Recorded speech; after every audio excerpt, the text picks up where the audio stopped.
जम्मू कश्मीर में भी बीजेपी ने जीती पिछली बार से ज्यादा सीटें। नेशनल कॉन्फ्रेंस और कांग्रेस गठबंधन को पूर्ण बहुमत। फारूक अब्दुल्ला ने कहा, उमर अब्दुल्ला ही बनेंगे मुख्यमंत्री।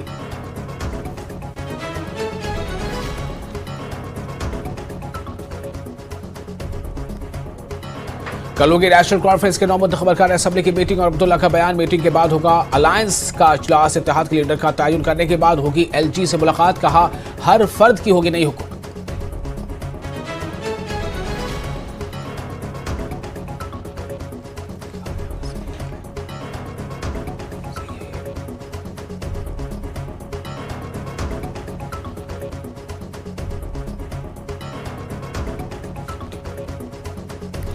बड़ा खौफ है कि कैसे चुकाया जाए लोगों का दिया हुआ एतमाद। नेशनल कॉन्फ्रेंस के